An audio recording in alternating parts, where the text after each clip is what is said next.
मैं सबको नमस्कार। आज मैं एक ऐसा इशू लेके आया हूँ, दो इशू जो किसानों से जुड़े और कोऑपरेटिव से जुड़े। तो परसों अपने आज से 2 दिन पहले अनुराग ठाकुर जी आए थे बजट पे चर्चा के लिए।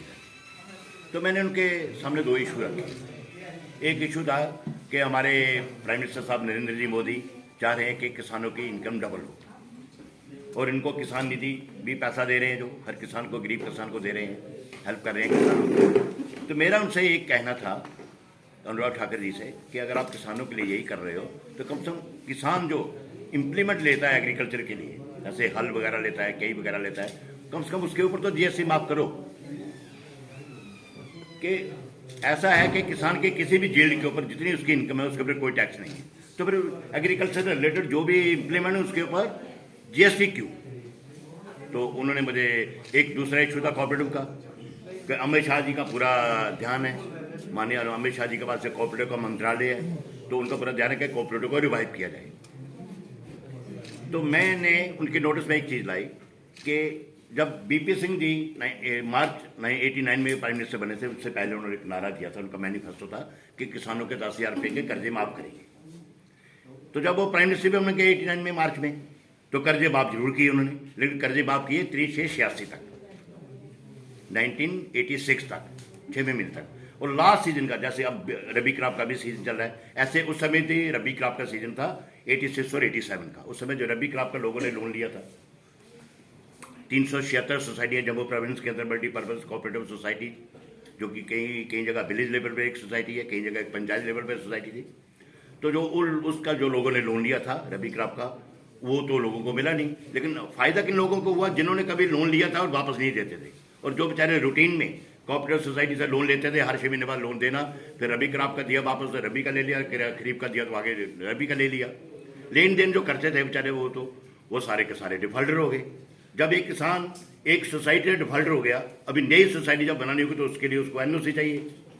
तो जब अनुराग ठाकुर जी ने कहा यह मसला है, तो ये भी ठीक है। तो क्योंकि जितने भी किसान हैं, 376 कोऑपरेटिव सोसाइटी हैं जम्मू प्रोविंस के अंदर, सारी की सारी बंद पड़ी हैं। किस कारण बंद पड़ी हैं? जब बीपी सिंह ने वो नारा दिया था और कर्जे माफी का उन्होंने इफेक्ट दे दिया पीछे तक, और 86-87 जो रबी क्रॉप का था वो उन्होंने दिया नहीं। इस कारण जब कोऑपरेटिव सोसाइटी बंद हो गई, उसकी वजह से ये भी बंद हो गया, हमारा जम्मू सेंट्रल कोऑपरेटिव बैंक भी खत्म हो गया, एफसी अपने जैक फेड वो भी खत्म, वजह से ये भी बंद हो गया, हमारा जम्मू सेंट्रल कोऑपरेटिव बैंक भी खत्म हो गया, एफसी अपने जैक फेड वो भी खत्म हो गई। और कोऑपरेटिव सोसाइटीज के थ्रू जितनी किसानों की यील्ड निकली थी, चाहे पैडी हो चाहे वीट हो, वो प्रोक्योर करती थी, और थ्रू एफसीआई, थ्रू अपने क्या नाम है जैक फेड, एफसीआई को सप्लाई होती थी। जब किसान डिफॉल्टर हो गए, सोसाइटियां बंद हो गई, लोगों की यील्ड भी ऐसे जाने लगी, व्यापारी लोग मनमर्जी अपना रेट लगा के खरीदते थे। उसके बाद मंडियां तब खुली जब 2008 में हमारी बीजेपी के एमएलए चुन के गए। जब मैं एमएलए चुन के गया, मुझे इस चीज़ की नॉलेज थी, तब जाके मैंने मंडियां खुलवाई थी 2008 में। यानी 25 साल तक व्यापारी लोग किसानों को लूटते रहे, और अब अमित शाह जी का ये कहना है कि कोऑपरेटिव को रिवाइव करेंगे।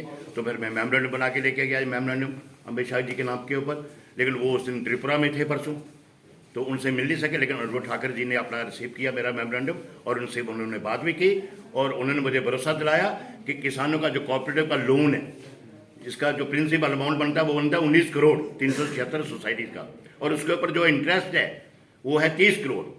हालांकि वो 30 करोड़ वो भी कितना पीरियड है, 87 से लेके आज तक। अगर वो कंपाउंड इंटरेस्ट होता कोऑपरेटिव में, एक चीज़ है कि प्रिंसिपल एक साइड रहता है, सिंपल इंटरेस्ट एक साइड रहता है। अगर वो इसमें ऐड होता प्रिंसिपल के अंदर, तो शायद 1 रुपये ऊपर भी क्रॉस कर जाता। वो तो किसान बेचारे गरीब किसान तो वो दे नहीं सकते, इसलिए कोऑपरेटिव का कहीं दूसरी सोसाइटी का वो मेंबर नहीं बन सकते। तो मेरा उनसे यही कहना है। तो फिर आपके माध्यम से फिर उन्होंने मेरा वो मेमोरेंडम अनुराग ठाकुर जी ने ले लिया, और उनसे अमित शाह जी से बात की, और उन्होंने मुझे भरोसा दिलाया और मुझे पूरा विश्वास दिलाया उन्होंने कि किसानों का ये कर्जा माफ़ करेंगे, किसानों का कर्जा माफ़ हो जाएगा। और जो जीएसटी है जो इम्प्लीमेंट के ऊपर, उसका तो अभी उन्होंने वैसे इंश्योर नहीं किया, लेकिन कर्जे माफ़ी वाला उन्होंने पूरा का पूरा मुझे इंश्योर किया कि ये किसानों का ये काम पूरा किया जाएगा। और आपके माध्यम से फिर मैं अमित शाह जी से अपील करता हूँ कि अगर किसानों को, अगर आपने कोऑपरेटिव को रिवाइव कर रहे हैं, तो किसानों के ये वाले कर्जे जो पुराने कर्जे हैं आज से 30 साल पहले वाले, 40 साल पहले वाले, वो वाले माफ़ किए जाएँ। और ये सेंटर के इतनी बड़ी वो अमाउंट भी नहीं है, 19 करोड़ छोटा सा अमाउंट है। तो दूसरा, अगर ये किसानों की अगर इनकम, जैसे मोदी जी उनकी इनकम के पीछे लगे, किसानों की इनकम बढ़ाई जाए, किसान निधि भी हमें मिल रही है। मैं खुद किसान हूँ और इस मेरा ये कहना है कि अगर मेरी झील के ऊपर मुझे कोई इनकम